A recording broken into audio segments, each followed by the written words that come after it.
যারা জীবন দিয়ে রক্ত দিয়ে নতুন স্বপ্ন দেখে নতুন স্পিরিট দিয়ে এই বাংলাদেশের জন্য লড়াই করেছে, তাদের স্বীকৃতি এই সংবিধানে থাকতে হবে।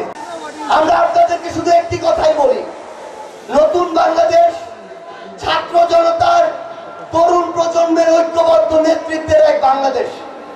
এই বাংলাদেশে যারা ভালো কাজ করবে আমরা তাদেরকে ভালো বলবো, কিন্তু যারা ক্ষমতার নামে ক্ষমতায় টিকে থাকার জন্য মানুষের রক্ত আর জীবনকে বিন্দু মাত্র মূল্য দেয় না, তাদেরকে আমরা বাংলাদেশের মাটিতে আর দেখতে চাই না।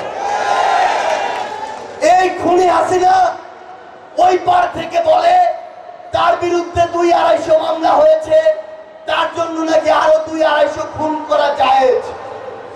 আমরা ওই রক্ত পিপাসু খুনিকে একটা কথা বলতে চাই, এই বাংলাদেশে কোন জীবনের দিকে কোন প্রাণের দিকে আর যদি কোন শকুন দৃষ্টি দেয়, হোক দেশের ভিতরের শকুন হোক বাইরের শকুন, সেই দৃষ্টির চোখ আমরা উপরে ফেলবো।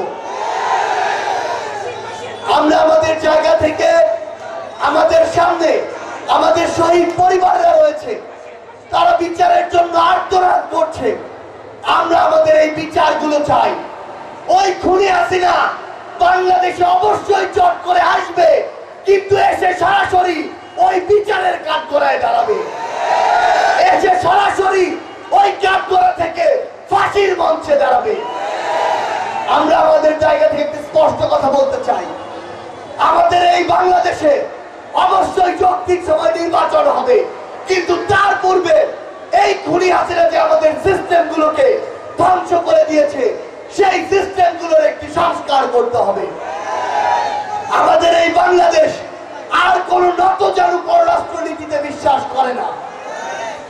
আমরা চোখে চোখ রেখে আমাদের পররাষ্ট্রনীতি ঠিক করব।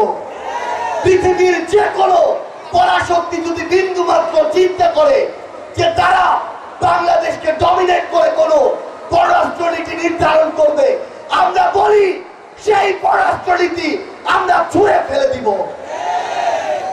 আমরা আমাদের জায়গা থেকে আপনাদেরকে একটি আহ্বান জানাই, আমরা জুলাইয়ের ঘোষণাপত্রের কথা বলেছি, আপনারা রক্ত দিয়ে জীবন দিয়ে এই অভ্যুত্থানকে সফল করেছেন।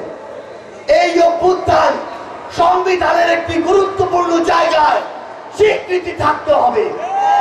এই অভ্যুত্থানের স্বীকৃতি সংবিধানে লিপিবদ্ধ থাকতে হবে।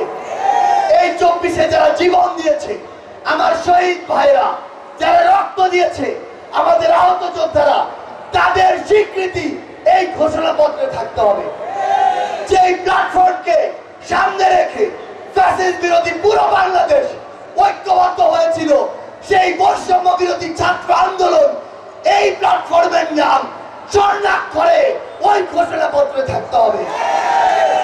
বিগত বছরগুলোতে যারা ত্যাগ তিতিক্ষার মাধ্যমে এই অভ্যুত্থানের প্রেক্ষাপট তৈরি করেছে, যারা জীবন দিয়ে রক্ত দিয়ে নতুন স্বপ্ন দেখে নতুন স্পিরিট দিয়ে এই বাংলাদেশের জন্য লড়াই করেছে, তাদের স্বীকৃতি এই সংবিধানে থাকতে হবে।